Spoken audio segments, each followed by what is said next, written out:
Hello bachcho, let's see this question. This question says the fundamental frequency of an open organ pipe is 300 Hz.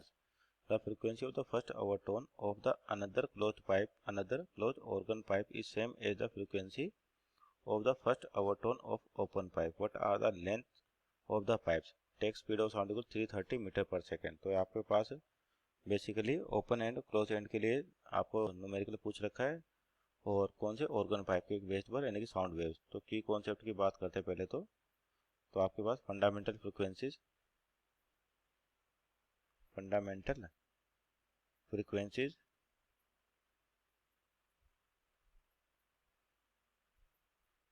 In organ pipe. तो आपके दो organ pipe, एक तो open and होता है और एक क्लोज एंड होता है. तो यहाँ पर देखिए आपको ओपन एंड के लिए फंडामेंटल फ्रीक्वेंसी दे रखी है. तो ओपन एंड के लिए जो फंडामेंटल फ्रीक्वेंसी लिखी जाती है किस प्रकार से होता है, जैसे ओपन एंड का मतलब क्या होगा, तो यहाँ पर एंटीनोड और एंटीनोड के बीच की डिस्टेंस λ/4 λ/2 और जो फंडामेंटल फ्रीक्वेंसी होती है किसके लिए, ओपन पाइप के लिए होती है NV/2L. फंडामेंटल यानी कि n की वैल्यू 1 रखें तो ये होती है बेसिक यानी कि फंडामेंटल. तो f की वैल्यू क्या हो जाएगी NV, n की वैल्यू 1 होगी तो V/2L. और मान लेते हैं इसके लिए लेंथ है L1, ओपन पाइप के लिए लेंथ कितनी है L1. ये तो हो गया आपके पास क्या, फंडामेंटल फ्रीक्वेंसी किसके लिए, ओपन पाइप के लिए. अब क्या रखा है कि, और इसकी वैल्यू दे रखी है आपको 300 हर्ट्ज दे रखी है, 300 हर्ट्ज. अब यहाँ देखिए आपको क्या दे रखा है, frequency of first overtone of another close organ pipe. तो क्लोज ऑर्गन पाइप के लिए आपके जो फंडामेंटल फ्रीक्वेंसी होती है n, ये होती है 2n-1 V/4L. और क्या होता कैसे कि आपका एक एंड तो क्लोज होता है और एक एंड ओपन होता है आपके पास. तो ये इक्वेशन है. और क्या रखा है कि फर्स्ट ओवरटोन, तो यहाँ पर फर्स्ट ओवरटोन का मतलब होता है थर्ड हार्मोनिक, क्योंकि जो क्लोज एंड पाइप है वहाँ पर केवल आपके ओड हार्मोनिक प्रेजेंट होते हैं. तो n की वैल्यू 2 लें, इसका मतलब आपके पास थर्ड हार्मोनिक होगा ये. और थर्ड हार्मोनिक को अपन क्या बोलते हैं, फर्स्ट ओवरटोन बोलते हैं यहाँ पे, थर्ड हार्मोनिक. ये क्या कहलाता है आपका, फर्स्ट ओवरटोन कहलाता है, फर्स्ट ओवरटोन. तो इसका मतलब फर्स्ट ओवरटोन या थर्ड हार्मोनिक क्या हो जाएगा आपके पास, 2n-1 है. n की वैल्यू क्या रखी है अपने 2, तो 2n-1 दैट इज 3V/4L. और बोल देते क्लोज एंड के लिए पाइप की लेंथ कितनी L2 है, तो ये हो जाएगा आपके पास.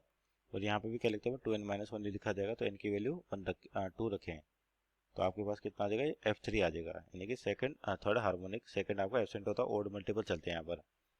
तो ये कि first overtone of another close pipe is same as the frequency of first overtone of open pipe. तो देखिए यहाँ से जो गिवन कंडीशन है उसके अकॉर्डिंग लेंथ निकालें, यानी कि यहाँ से अपन L1 निकाल सकते हैं ओपन पाइप के लिए. तो L1 की वैल्यू क्या आ जाएगा आपके पास, V, जो कितना देगा 330 दे रखा आपको, बटे 2L. आपका लेंथ कितनी है यहाँ पर, लेंथ अपने को बतानी, और ये इधर आ गया था फ्रीक्वेंसी कितनी आपको 300 हर्ट्ज. तो यहाँ पर आपके पास सोल्व करेंगे तो या तो आपको 11/20 और सोल्व करें इसको तो कितना आ जाएगा ये, और ये मीटर में आएगा आपके पास, तो यानी कि इसको सेंटीमीटर बदले अपन. तो L1 की वैल्यू क्या आ जाएगी 11/20 और मीटर में तो सेंटीमीटर में यानी कि 100. तो हो गया आपके पास 5 टाइम्स, तो यानी कि हो गया 55 सेंटीमीटर. तो पहले पाइप की लेंथ तो आगे कितनी 55 सेंटीमीटर. दूसरा क्या दे रखा है, क्लोज ऑर्गन पाइप की बात करें तो इसमें ये क्या रखा है, जो फर्स्ट ओवरटोन है क्लोज ऑर्गन पाइप की वो same as a first overtone of open organ pipe की. तो यहाँ से अगर अपन क्या करें कि जो ओपन पाइप है उसकी फर्स्ट ओवरटोन निकाले, वो किसके बराबर है, फर्स्ट ओवरटोन किसकी, जो आपका क्लोज ऑर्गन पाइप के पास किसके लिए, ओपन एंड के लिए, ओपन एंड. तो आपके पास यानी कि फर्स्ट ओवरटोन हो जाएगी 2, जो आपके फंडामेंटल है, तो कितनी थी वो 2V/2L. और इसको L1 कहा था अपन ने. और क्लोज एंड के लिए क्या हो जाएगा आपके पास 3V/4L2. तो यहाँ से आपके पास V और V तो कैंसिल आउट हो गए. L1 की वैल्यू निकाल चुके अपन, कितनी आई थी, आपके पास L1 की वैल्यू है 55 सेंटीमीटर, तो यानी कि 55. और V तो कैंसिल आउट हो गया आपके पास. तो ये क्रॉस मल्टीप्लाई करें, L2 की वैल्यू निकालनी है अपने को. तो L2 की वैल्यू क्या हो जाएगी आपके पास L1 into 3 divide by 4 equal to L2. तो यहाँ से L2 जो आएगा आपके पास आ रहा है 41.25 centimetre. So this is the length of close organ pipe. और ओपन ऑर्गन पाइप की कितनी आती है आपके पास 55 centimetre. Hope you understood. Best of luck.